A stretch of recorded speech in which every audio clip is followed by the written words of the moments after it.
बिस्मिल्लाहिर्रहमानिर्रहीम। अस्सलाम वालेकुम स्टूडेंट्स।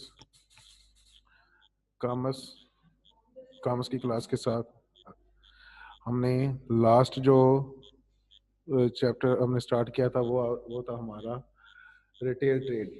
तो रिटेल ट्रेड में हमने ये देखा था कि उसके जो कुछ चीज़ें हमने इसके जो करेक्टरिस्टिक्स हम पढ़ चुके हैं। और आज हमारा जो नेक्स्ट टॉपिक है वो आपकी सर्विसेज। जैसे हमने होलसेलर को पढ़ा था तो होलसेलर में हमने देखा कि होलसेलर जो है वो सर्विसेज दे रहा है आपके जो मैन्युफैक्चरर है, कंज्यूमर है, जो रिटेलर है और उसकी सोसाइटी को। तो इसी तरह हमारा जो रिटेलर है, रिटेलर भी अपनी सर्विसेज प्रोवाइड करेगा। और रिटेलर किसको सर्विसेज प्रोवाइड करेगा? मैंने कहा था कि रिटेलर जो होता है ये लिंक का काम करता है, ब्रिज का काम करता है between consumer and wholesaler. Wholesaler और कंज्यूमर के दरमियान ये मिडल मैन का इसमें काम करना होता है। तो इन दोनों के लिए इसकी सर्विसेज होती हैं। एक तो कंज्यूमर के लिए सर्विसेज होती है। कंज्यूमर वो लोग होते हैं जिन्होंने चीजें कंज्यूम करनी होती है और ये टारगेट लोग होते हैं। कोई भी प्रोडक्ट बनाई जाती है तो कोई भी प्रोडक्ट जो आप बना रहे हो उसका जो टारगेट होता है वो एंड कंज्यूमर होता है जिन्होंने चीज को यूज करना होता है, कंज्यूम करना होता है। और दूसरे होते हैं आपके होलसेलर या मैन्युफैक्चरर। होलसेलर या मैन्युफैक्चरर ये वो लोग होते हैं जिन्होंने मैन्युफैक्चरर तो वो लोग हैं जो चीज बना रहे हैं। होलसेलर वो चीजें जो कि आपकी डिस्ट्रीब्यूशन चेन का पहला हिस्सा होती हैं। तो जो चेन होती है मेन वो स्टार्ट होती है आपके मैन्युफैक्चरर से और एंड होगा उसका आपके कंज्यूमर पे। तो जो बनाने वाला वो मैन्युफैक्चरर है, जो इसका बेनिफिशियरी होगा, जो उसका टारगेट होता है वो कंज्यूमर होता है। तो दरमियान में ये जो हम चेन के तौर पे इन दोनों को इस्तेमाल करते हैं, होलसेलर को और रिटेलर को, क्योंकि ये ब्रिज का काम करते हैं, मिडल मैन का काम करते हैं, पाइपिंग का काम करते हैं, चीजें एक एंड से दूसरे एंड तक पहुंचाने के लिए। तो यहाँ पे अगर देखें हमने जो सर्विसेज देखनी है, सर्विसेज टू कंज्यूमर। फर्स्ट आपने जो इसका जो होलसेलर होता है उसने जो सर्विसेज प्रोवाइड करनी है कंज्यूमर को, तो उसमें क्या होगा? Availability of goods, goods available करना उसका availability. Retailer make goods available everywhere. Due to this, any person can purchase anything from anywhere according to his need. आपको मैंने बताया था कि ये सबसे बड़ा बिजनेस की फॉर्म है रिटेलिंग, क्योंकि कि आपको हर जगह पे, हर गली में, हर मोहल्ले में दुकान ये नजर आती है। आप देखेंगे कि अगर आपका कोई शॉप है, कि आपका कोई स्कूल है या कॉलेज है, उसके साथ अंदर भी कैंटीन की शक्ल में ये चीज मौजूद होती है। हॉस्पिटल में चले जाएं वहां पे कैंटीन की शक्ल में जो मौजूद होती है, टेक वेज की शक्ल में ये चीजें मौजूद होती हैं, गली मोहल्लों में ये मौजूद होती हैं। तो यहाँ पे आपका क्या होता है? कंज्यूमर जो होते हैं अपनी जरूरत के मुताबिक कोई भी चीज जो है वो इनसे खरीद सकता है। तो ये चीजें इनके पास अवेलेबल होती हैं और कंज्यूमर को पता होता है कि उसके करीब करीब जो दुकान है वहां से उसको चीजें जो मिल जाएंगी। तो इसका एक तो ये चीजें उसको मिल जानी है, दूसरा ये है कि आपको अपने पास वो स्टोर करने की या दूर दराज जाने की जरूरत नहीं होती वही चीजें परचेज करने के लिए। क्रेडिट फैसिलिटीज होती हैं। नॉर्मली ये जो आपके जो रिटेलर्स होते हैं वो क्रेडिट पे चीजें बहुत कम देते हैं कंज्यूमर को, लेकिन कुछ उनके जो रिटेन्ड कस्टमर होते हैं, क्योंकि रिटेलर का मैंने आपको बताया था कि रिटेलर के पास दो तरह के कंज्यूमर होते हैं उसके। एक उसके जो रेगुलर कस्टमर्स होते हैं और दूसरे उसके वॉकिंग कस्टमर होते हैं। वॉकिंग कस्टमर वो होते हैं जो अननोन पर्सन होते हैं, जो गुजरते हुए आपसे कोई चीज परचेज कर लेते हैं। स्पेशली आपकी जो रोड्स के ऊपर जो आपकी रिटेल शॉप्स होंगी वहां पे जो लोग होंगे, तो वो उनके पास जो आपके ग्राहक आते हैं, जो कंज्यूमर आते हैं, वो आपके वॉकिंग कस्टमर होते हैं। तो वो क्या करते हैं? वो आपके रेगुलर कस्टमर नहीं है। एक दिन उन्होंने चीज परचेज की, अगले दिन वो दूसरी जगह पे चले जाएंगे, जहां तीसरी दफा वो तीसरी जगह से वो चीज परचेज कर लेंगे। तो वो आपके रिटेन्ड कस्टमर नहीं है। जबकि कुछ आपके कस्टमर ऐसे होते हैं जो कि आपके रेगुलर कस्टमर है, जो आपके गली मोहल्ले में जहाँ पे शॉप है आपकी, वो इर्द गिर्द के लोग हैं आपको जो रेगुलर आपसे चीजें परचेज करते हैं। तो उन लोगों के लिए सिर्फ ये फैसिलिटी प्रोवाइड की जाती है। तो जो करीबी लोग होते हैं, आपके इर्द गिर्द के लोग होते हैं, उनको ये क्रेडिट फैसिलिटीज प्रोवाइड करते हैं। देखिए पॉइंट यहाँ पे भी कि retailer provide credit facility to their regular customers. ये रेगुलर जो कस्टमर होते हैं उनको सिर्फ वो चीजें वो उसकी प्रोवाइड करते हैं क्रेडिट की फैसिलिटी के तौर पे। अगर उन्होंने कोई चीज देनी है तो उन लोगों को देंगे। Thus the consumer can satisfy their needs even without having cash। तो जो अपने कस्टमर हैं, उनके जो रेगुलर कस्टमर हैं, उनके कैश के बगैर भी उनको जो ये फैसिलिटीज दे देते हैं। नॉर्मली आप देखें कि कुछ लोग होते हैं जो महाना जिनकी तनख्वाह जिनको मिलती है, तो वो क्या करेंगे? अपनी गली मोहल्ले की जो शॉप होती है वहां से वो चीजें परचेज करते रहते हैं, उनका खाता वहां पे लिखा जाता है। और एट द एंड जब उनको मिल जाती है, सैलरी मिल जाती है, तो वो सैलरी में से उनका जो भी हिसाब होता है वो चुका देते हैं और नया उनसे फिर अगला जो है शुरू हो जाता है। तो ये सिर्फ रेगुलर कस्टमर के लिए होगा, जो आपके वर्किंग कस्टमर होते हैं उनको ये नहीं देते, क्योंकि उनका आपको पता नहीं है कि दोबारा उन्होंने आपके पास आना या नहीं आना, वो अननोन पर्सन होती है। फिर आपका वैरायटी ऑफ गुड्स, मुख्तलिफ अशिया आपके पास होती हैं, मुख्तलिफ तरह की अकसाम की आपके पास अशिया होती हैं। From a retail shop consumer get various goods of their own needs, जो so there is no waste of the time in searching the different commodities at different place. कि आपके, मैंने बताया था आपको कि ये जो कंज्यूमर रिटेलर होता है, रिटेलर के पास जो वैरायटी होती है गुड्स की, वो तादाद में तो थोड़ी होगी, लेकिन क्वालिटी के हिसाब से उसके नंबर ऑफ वैरायटी वो ज्यादा होगी। एक ही तरह की चीज होती है आपके पास, सब्सिट्यूट होते हैं, वो मुख्तलिफ तरह की चीजें वो अपने पास रख सकते हैं। मेडिसिन की एग्जांपल ले लें तो एक ही फार्मूले में आपको जो मेडिसिन होती हैं, वो अगर लोकल कस्टमर आपकी कोई भी मैन्युफैक्चरिंग कंपनी है वो सस्ती मिलेगी, मल्टीनेशनल में भी आपके पास एक से ज्यादा जो मेडिसिन होती हैं, कंपनीज होती हैं जो मेडिसिन बना रही है, तो एक ही फार्मूले में आपको मिल जाएंगी। तो आपके पास मुख्तलिफ तरह की वैरायटी होती है। आप कंज्यूमर की जो डिमांड होती है या उसकी परचेजिंग पावर होती है, उसके मुताबिक चीजें उनको आप प्रोवाइड कर सकते हैं। फिर एक ही तरह की जो चीजें होती हैं, तो ये हो गया। दूसरा होता है कि मुख्तलिफ तरह की चीजें उनके पास अवेलेबल होती हैं, तो रिटेलर से आपको हर चीज मिल जाएगी। वहां से अगर आपको सुबह ब्रेकफास्ट के लिए आपको ब्रेड चाहिए तो वो भी मिल जाएगा, वहां पे अगर आपको सिगरेट चाहिए वो भी मिल जाएंगे, वहां से अगर आपको कोई दूसरी आपकी चीजें इस्तेमाल की चीजें, चीनी चाहिए, चावल चाहिए, आपको साबुन चाहिए, कोई भी चीज चाहिए वो आपको मिल सकती है। हर तरह की चीज के साथ वो डील करते हैं। From A retailer shop consumer can get various goods of their own need, so there is no wastage of time in the searching the different commodities at different place। तो एक ही जगह से अगर आपको ये सारी की सारी चीजें अवेलेबल हैं, एक ही जगह से वो सारी की सारी चीजें अगर आपको मिल जाती हैं, तो आपको मुख्तलिफ चीजें जो ढूंढने के लिए मुख्तलिफ जगह पे आपको नहीं जाना पड़ता, बल्कि एक ही जगह से वो चीजें आप खरीद सकते हैं। तो आपका जो है टाइम जो है उसमें भी बचत होगी। नेक्स्ट इसमें आएगा सर्चिंग सोर्स ऑफ इंफॉर्मेशन। जो आपका इंफॉर्मेशन का सोर्स भी होता है, इंफॉर्मेशन का सोर्स कैसे होगा, ये आपको जो कंज्यूमर को जो फैसिलिटी ये प्रोवाइड करेंगे, इंफॉर्मेशन बताएंगे कि आपकी कौन सी प्रोडक्ट है जिसकी मार्केट में शॉर्टेज हो सकती है, किसकी प्राइसेस आने वाले वक्त में इंक्रीज हो सकती हैं, डिक्रीज हो सकती हैं। तो इस हवाले से आपको ये इन्फॉर्म करते रहते हैं कि अगर आपकी किसी चीज की कीमत बढ़ने के चांसेस है, कम करने होने के चांसेस है, तो जो उनके रेगुलर कस्टमर हैं उनको इस हवाले से इन्फॉर्म कर देते हैं ये। या मार्केट का ट्रेंड क्या चल रहा है, आने वाले वक्त में किस चीज की शॉर्टेज हो सकती है, तो वो पहले उनको बता देते हैं। तो उससे क्या होगा, उस ट्रेंड के मुताबिक कंज्यूमर जो है अपना माइंड सेट तैयार कर लेते हैं। Retailer provide valuable information to the customer regarding the increase or decrease in the production or about the market trend। किसी भी चीज की प्रोडक्शन में इंक्रीज या डिक्रीज के वाले से अगर देखा जाए, जैसा देखें ना आजकल अगर आप जाएं तो शॉप पे देखेंगे तो आपकी जो शुगर की प्राइसेस हैं वो आपकी कम होना शुरू हो गई है। उसकी वजह क्या है कि पाकिस्तान में इसका जो क्रशिंग का जो अमल है वो स्टार्ट हो गया है। तो वो जो पहले हमारे पास जो इसकी चीनी की कीमतें बढ़ गई थी, वो क्यों बढ़ी थी? बढ़ी इसलिए थी कि हमारे पास वो चीजें प्रोडक्शन में तो थी, लेकिन हमने उसको मिस जज किया अपनी डिमांड को, और जरूरत से ज्यादा हमने चीनी जो है वो हमने बेच दी, बाहर एक्सपोर्ट कर दी। जबकि बाद में जो चीनी थी वो लोगों ने होल्ड कर ली प्राइसेस इंक्रीज करने की वजह से। तो अभी आपकी चीनी की कीमतें क्यों नीचे आ रही हैं? वजह सिर्फ ये है कि एक तो क्रशिंग का अमल शुरू हो गया है पाकिस्तान में, दूसरा ये है कि आपका जो है गन्ना मार्केट में आने की वजह से, दूसरा आपका ये है कि जो आपकी इंटरनेशनल मार्केट से हमने चीनी परचेज कर ली है, तो हमारा ये कंपटीशन होने की वजह से तो जिन लोगों ने होल्ड की थी चीनी, जिन्होंने जहीरा की हुई थी चीनी, उन्होंने भी अब वो निकालना शुरू कर दिया है, इसलिए कि उनको पता है कि आने वक्त में चीनी की कीमत जो है वो कम हो जाएगी। तो अब डिमांड और सप्लाई की वजह से अब डिमांड जो है उसके मुताबिक सप्लाई मार्केट में आना शुरू हो गई है, सप्लाई की जो शॉर्टेज थी। तो इस वजह से अब कीमतें भी कम होना शुरू हो जाएंगी, और आने वाले वक्त में आप देखेंगे कि दोबारा ये आने वाले अपनी पुरानी कीमत पे आ जाएंगी। Retailer provide valuable information to the consumer regarding the increase और डिक्रीज इन द प्रोडक्शन। ये आपके वो प्रोडक्शन से रिलेटेड है। तो आप किसी भी रिटेलर के आप अपनी दुकान मोहल्ले की दुकान पे जाके आज पूछेंगे तो वो आपको ये चीज बताएगा इस हवाले से। The consumer can easily adjust themself according to the new trend of the market.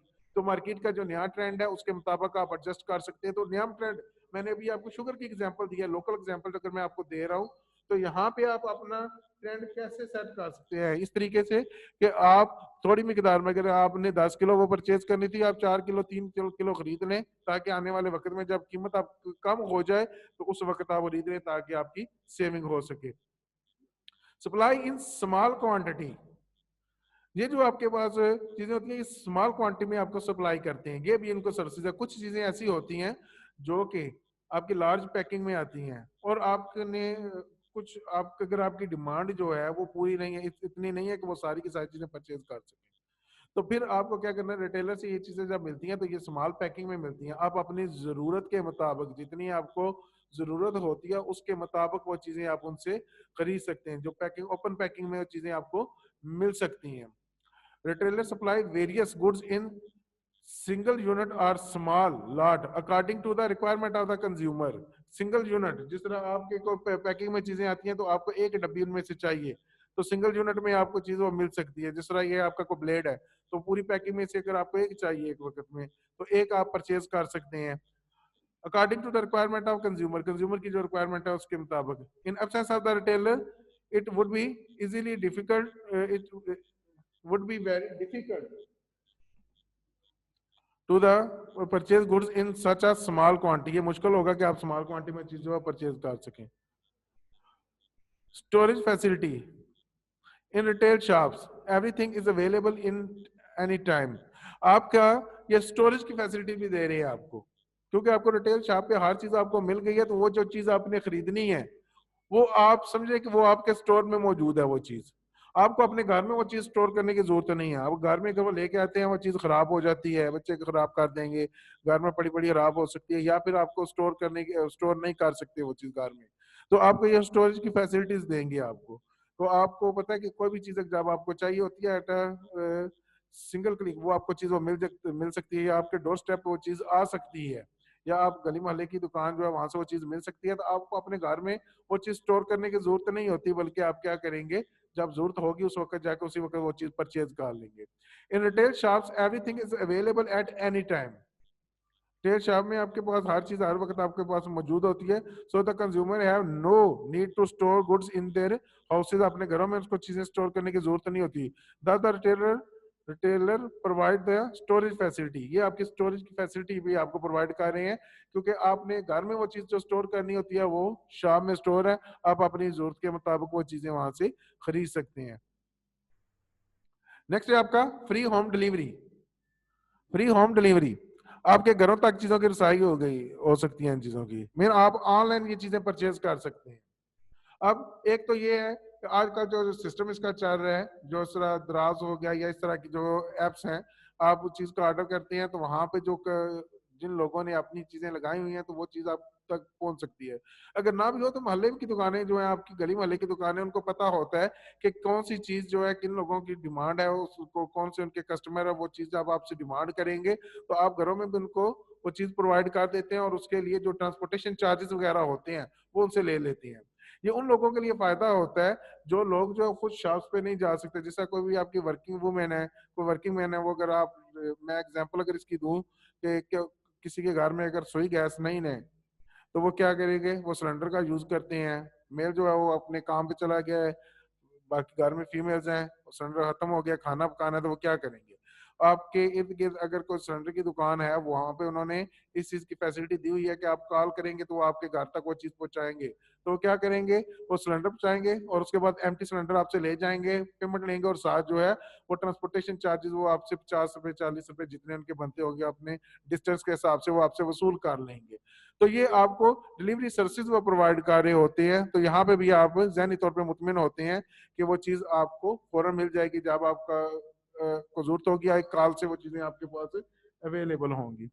Availability of the fresh product, तो ये जो आपका रिटेलर होता है ये चीजें आपको अवेलेबल करता है। फ्रेश प्रोडक्ट्स होती है, कुछ चीजें ऐसी होती हैं जिनको आप ज्यादा अरसा स्टोर नहीं कर सकते, या खराब हो जाने वाली चीजें होती हैं, गल सड़ जाने वाली चीजें होती हैं, या अगर उनको चीजों को आप अपने पास स्टोर करेंगे तो अब वो अपनी अफादियत जो होती है वो कम कर देती हैं। तो उन चीजों को आप क्या करते हैं, उन चीजों को आप अपने पास स्टोर नहीं करते, बल्कि वो डेली बेसिस पे वो चीजें आती हैं। जैसे हम देखें, सब्जी की मंडी है, फ्रूट की मंडी है, वो डेली लगेगी, दूध है वो डेली आप परचेज कर सकते हैं मिल्क शॉप से। तो ये जो चीजें आपको अपनी जरूरत के, जैसा गोश्त है तो और डेली बेसिस पे आपको मतलब फ्रोजन भी होते हैं, लेकिन जो आपका जिसके ऊपर ज्यादा लोग एतबार करते हैं वो अंकों के सामने, वो डेली बेसिस पे जो है वो आपको प्रोवाइड किया जाता है। According to the retailers services, various goods food products that is bread, milk, butter, fruit, vegetable and meat etcetera are easily available in the fresh form. ये चीजें आपको फ्रेश फार्म में मिल जाती हैं। अपनी गली मोहल्ले की जो दुकान है, अभी आपका जो टाइम अगर 8:30 हो गया तो भी देखिएगा वो दुकान बंद होगी। वजह क्या है कि वो पर्सन जो भी है वो इस वक्त जो सब्जी या फ्रूट परचेज करने के लिए वो मंडी में मौजूद होगा, तो जो फ्रेश आएगी, फ्रूट होगा या सब्जी होगी, वेजिटेबल होंगी, वो लेके आएगा और वो आपको चीजें सेल की जाएंगी। इसी तरह वैरायटी ऑफ चॉइस, आपके पास चॉइस होती है, आप लाइकिंग और डिसलाइकिंग की आपके पास ये चॉइस होती है। जो चीज आप परचेज करने जा रहे हैं उसके नेमुल बदल मौजूद होती हैं आपके पास, मुख्तलिफ कंपटीशन में वो चीजें हैं वो आई होती हैं। आप अपनी लाइकिंग के मुताबिक वो चीजें परचेज कर सकते हैं। आप देखें, मैं अगर एग्जांपल दूं कि एक दुकान में आप जाएंगे तो जहां पे टूथपेस्ट लगे हुए हैं तो हम डिफरेंट जो कंपनीज है उनके टूथपेस्ट मौजूद होंगे। अब आपने क्या करना है, स्पार्कल भी है वहां पे, कोलगेट भी है वहां पे, आपको पेप्सोडेंट, सेंसोडीन, ये सारी नजर आएंगी आपको। आपने कौन सी परचेज करनी है जो जिसको आप पसंद करते हैं, तो आपकी चॉइस के मुताबिक चीजें वहां पे अवेलेबल होंगी। अब हो सकता है एक चीज को आप लाइक करते हैं, अगर मैं कोलगेट यूज करता हूं तो वो मैं तो आप उसको लाइक कर लूंगा कोलगेट, दूसरा कस्टमर आएगा वो पेप्सोडेंट यूज करता है उसको, वो उसको लाइक करेगा, वो परचेज कर लेगा। तो मुख्तलिफ तरह की चीजें आपके पास अवेलेबल होंगी और लोग अपनी लाइकिंग डिसलाइकिंग के मुताबिक उन चीजों को वो जो है वो परचेज करेंगे या उनको रिजेक्ट करेंगे। जो चीज आपकी जरूरत होगी वो आप रख लेंगे, अदरवाइज चीजों को आपने रिजेक्ट कर देना होता है। डिस्काउंट इन प्राइसेस, प्राइस में दो तरह के डिस्काउंट होते हैं आपका, ट्रेड डिस्काउंट होगा, दूसरा कैश डिस्काउंट। जो ट्रेड डिस्काउंट होता है वो आपको प्राइस में कटौती की शक्ल में मिल सकता है आपको, मीन्स के स्पेशली वो लोग जो आपके रिटेन्ड कस्टमर होते हैं उनको डिस्काउंट दिया जा सकता है आपका, कि आप इनसे जब चीजें परचेज करते हैं, परचेज करने के बाद जो आपका बिल बनता है तो आप बाज़ औक़ात अपनी परचेजिंग पावर से वो चीज प्राइस अपनी कम करवा लेते हैं, और बाज़ औक़ात जो होते हैं वो अपने रिलेशन की वजह से वो खुद ही आपकी प्राइस जो है कम कर देते हैं। जैसा देखिए, आपके कुछ चीजें तो होती है जहां पे मैंने कहा कि आप अपनी बहस करके बार्गेन करके चीजों की भी कीमत कम करवा लेते, तो वो कैसे होगा। जैसे आप शॉप पे गए, किसी भी शॉप से आपने कोई चीज परचेज की है ना, आपने एक सूट आपको पसंद आ गया है, एक पैंट आपको पसंद या शर्ट पसंद आई है आपको, तो वो शर्ट परचेज करनी है जो आपने, उसकी कीमत अगर वो शॉपकीपर है आपको 1200 रुपये बता देगा, आप कहेंगे नहीं जी मुझे तो ये 800 रुपये में चाहिए, तो क्या होगा, बार्गेन करके आप इसकी कीमत कम करवा सकते हैं। और ये बार्गेनिंग का जो आंसर होता है वो सिर्फ और सिर्फ आप रिटेलर के साथ कर सकते हैं। डायरेक्ट कंपनी की जो चीजें होती हैं, कंपनी की कुछ चीजें ऐसी होती है जो कंपनीज रिटेल शॉप्स होती हैं, जो कंपनी चीज बना रही है वो रिटेल का काम भी कंपनी खुद कर रही है, जैसा सर्विस है, बाटा है, तो उनकी अपनी आउटलेट्स होते हैं, उनसे उन्हीं पे वो चीजें आपको मिल सकती हैं। तो वो जो चीजें होंगी उसकी कीमत आप कम नहीं करवा सकते, और ना ही वो चीजें कम करेंगे कि एक चीज की कीमत जो है 599 रुपये लिखी हुई है तो 599 ही देना है, 599 ही आप पे करेंगे, 1 रुपया भी आपका जो है वो कम नहीं करेंगे। लेकिन जो रिटेलर्स होती हैं, रिटेलर्स शॉप होती हैं थ्रू होलसेलर, जो उनकी पर्सनल शॉप्स होती हैं, वहां पे आप उनकी चीजों की कीमत जो है वो बार्गेन करके आप कम करवा सकते हैं, या फिर आपकी फ्रैक्शन में कुछ अमाउंट्स आ जाती हैं, या फिर आपकी कुछ इस तरह की होती है राउंडिंग फिगर में आती है अमाउंट, जो जहाँ आपके अगर बिल बन गया है, कोई चीजें आपने परचेज की हैं तो 1150 रुपये बने हैं, तो वो कहेगा आपको जी आप ना मुझे 1000 ही दे दें पूरा, 150 ऊपर वाला छोड़ दिया या 50 ऊपर वाले छोड़ दिए, तो यहाँ पे आपको डिस्काउंट वो मिल जाता है। यूजफुल एडवाइस, आपको मशवरे देते हैं कंज्यूमर जो होते हैं उनको, ये एडवाइसेस क्या दे सकते हैं आपको, उनको पता होता है कि किसी को कोई भी चीज है उसकी क्वालिटी क्या है और उसका अल्टरनेट मार्केट में कौन सा मौजूद है, तो उस हवाले से वो आपको क्या करेंगे, एडवाइस दे सकते हैं आपको, आपको वो गाइड कर सकते हैं कि अगर आप ये चीज परचेज करते हैं इसकी कीमत बढ़ गई है या ये शॉर्टेज में है, तो आप आर्जी तौर पे इसकी जगह पे कौन सी चीज आप यूज कर सकते हैं जो उसका नेमल बदल है, तो ये चीज आपको एडवाइस कर सकते हैं। Retailer have better knowledge of the quality and alternate of the goods, उनके पास जो मुख्तलिफ चीजें उनकी क्वालिटी उसका अल्टरनेट यूज है उसके वाले से उनके पास मुख्तलिफ नॉलेज होता है। They can help there customer by giving the useful advice, उनको ये हेल्प दे सकते हैं कि वो किस तरीके से उनको यूज कर सकते हैं। जैसा ये कुछ अर्सा पहले आप देखें वो क्या होता था कि आप किसी भी शॉप पे जाए ना, मेडिकल स्टोर पे जाए, अगर हमें सैनिटाइजर चाहिए, वो कहेंगे सैनिटाइजर मार्केट में शॉर्ट है, क्योंकि इसको लेते ही नहीं था कोई, तो कंपनी ज्यादा ये चीजें नहीं बनाती थी। तो अचानक ये कोविड की वजह से, कोविड-19 की वजह से ये मार्केट में इसकी शॉर्टेज हो गई। तो अब मैं मेडिकल स्टोर से जब वो चीजें परचेज करेंगे तो वो